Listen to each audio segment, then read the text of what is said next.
What's going on today, guys? Alan here. Today I'm joined by my buddy John Winky. That was so cheesy. So one thing I've noticed a lot is people struggle with rolling shots. They're like, oh my god, that rolling shot looks sick. But yet you look at the picture and what's 90% of the time what you see? The car, but like what's the wheels? They're not moving at all. They're not moving. So it drives me nuts when I see people say, oh, look at this awesome roller that I took, but yet the wheels are stand still. If you want that perfect roller shot, there's a couple things you're gonna need. First, get yourself a good DSLR. I'm using one that's way over what you need. Go out, get your basic DSLR, and you'll be able to do it. So my general rule of thumb of what I do when I do my pictures, I'm shooting at 1/30th to 1/50th of a second. If you guys don't know how to adjust your camera settings, please watch a video.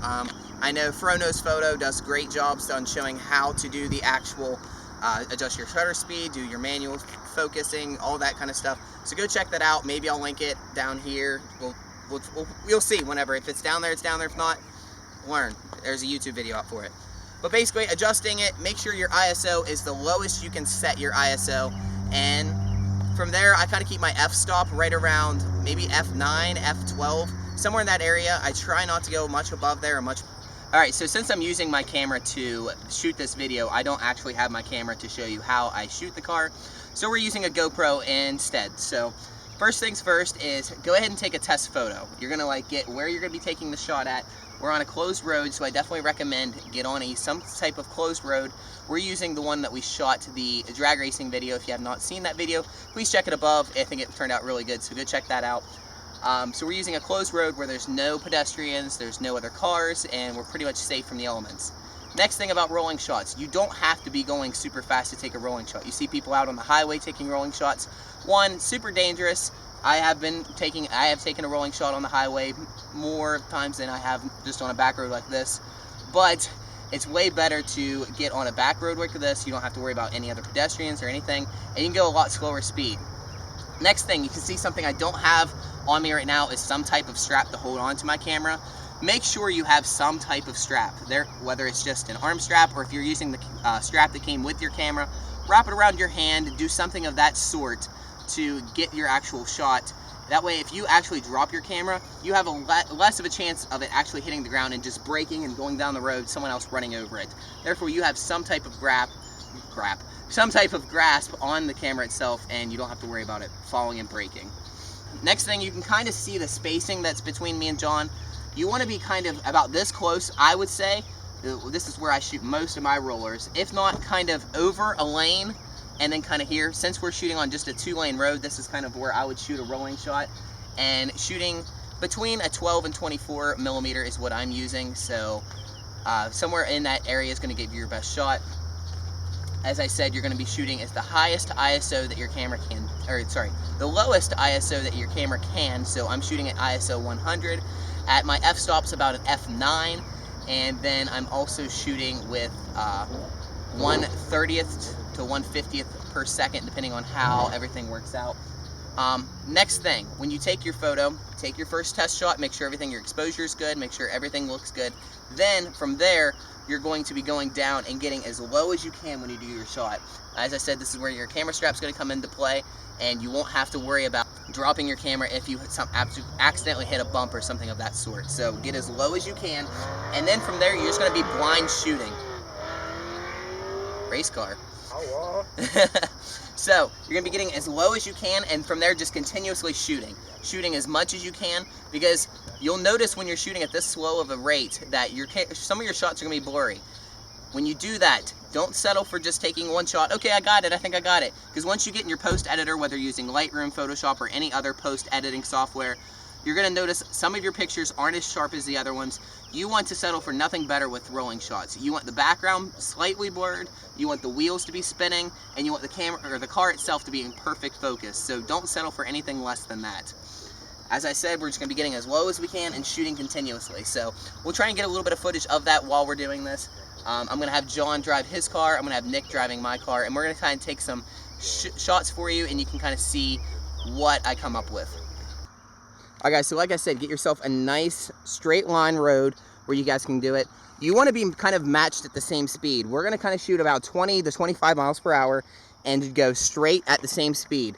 If you're trying to shoot while one car is going faster than the other, you're gonna get too much blur and everything's just not gonna work out. So make sure you have the lead car go maybe a second ahead of the other car, and you're gonna kind of keep the cars as close as you can into the frame rate, or not the frame rate, excuse me.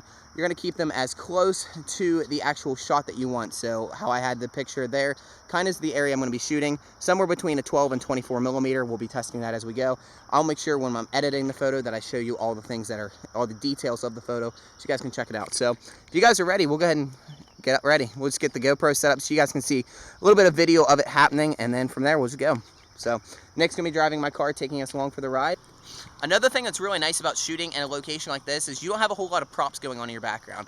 I've seen also a lot of photographers take rolling shots, and you have like a car dealership in the background, or you have other vehicles. I think it ruins the rolling shot. You have to spend a lot more time in post if you're going to actually edit it out. Take the time with your photos. Don't just settle for they're mediocre and it's like, it's good enough. Do the best that you can and get the best shot that you can.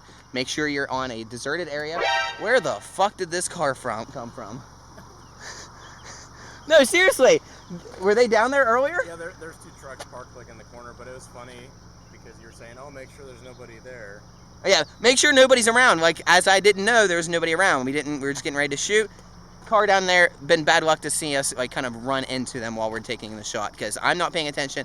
You have to rely on your driver to be in control. So these guys are leaving now. We're gonna take some rolling shots. So at this point there, we're getting started, making sure we're at the same speed. I think we shot it right around 25 miles per hour at this point. So I'm just taking my test photos at this point, making sure my exposure is good, making sure everything's good. And there you can see I jumped down a little bit lower. I'm going to be continuously shooting as I'm taking these shots here. I get a little bit lower even more. Just taking as many photos as I can, kind of zooming in and out at my focal points, making sure I'm staying in focused, and just trying to get the best shot. I pulled John a little bit closer. I thought he was getting a little too far away. So you can kind of see where I'm shooting from when I'm getting these rolling shots. So here we are on the way back. I'm still pulling John closer again, getting as low as I can, trying to keep him right at the same speed. You can see how we're matched. He does pull up a little bit closer right there, but we're staying right with each other, not worrying about going too fast, just focusing on making sure that the whole car is in focus, that the background's being blurred, that we're seeing some motion within the wheels. So here you can see one of the photos I took of John's car. I probably took closer to, in about 3 or 4 runs, we probably took close to 25, 30 photos. So this is one that I was really happy with the way it came out. I made sure to make sure the wheel and kind of the headlights were my main focal point of where I was shooting my focus. And as you can see, the trees in the background are pretty well blurred out. So you still have some definition to them in the background, but for the most part the trees closest to us are kind of blurred, as is the road. You can see some definite motion in the road. If you had to ask, most people would think, oh man, you must have been going pretty quick when taking these photos. So but now you guys know that we weren't going too quick at all. I only did a little bit of adjustments. My big thing when I edit photos, I don't like to over edit photos.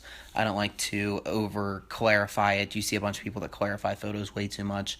But I just add a little bit of clarity into my photos, add a little bit of the oranges back into the sky, and just kind of do a little bit of color correcting, add some exposure in some areas to kind of bring out the clouds. So that's some things I did to this one. The next shot here of Peter's car, I love the way this shot came out. However, as you can see down in the very end, I kind of forgot to edit out my car. Actually, not my car, excuse me. To edit out Nick's car. So I need to go back and re-edit this one. So maybe I'll make that a video in the future. If you guys do want to check out how I edit my photos in Lightroom and Photoshop, make sure to leave a comment below, and I can definitely do a video on that, showing you guys how I do it. But this photo is definitely one of my favorites from the day. I think the coloring just came out really good in this. You can see there's some really good golds coming through, some oranges. It has a little bit of a lens flare right there by Peter's back wheel, kind of where I was shooting my focus. Same with the back tail light. Those were the kind of the areas that I was focused on, and making sure those were the most in focus. And kind of the rest of the car will follow suit, shooting right around. I did shoot this photo at f9, like I said before. This actually I shot at 1/50th per second at 12 millimeters with my ISO at 100. I can leave all that information into my Flickr account so you guys can check out these photos in HD. So if you guys want to check out that. So yeah, but like I said, if you guys do want me to make a video about that, definitely leave a comment about it below. Alright guys, so that's it. We're going to end the video there. Hopefully you guys enjoyed it, and thanks for watching guys. Make sure you like, comment, and subscribe. So thanks for watching. Bye.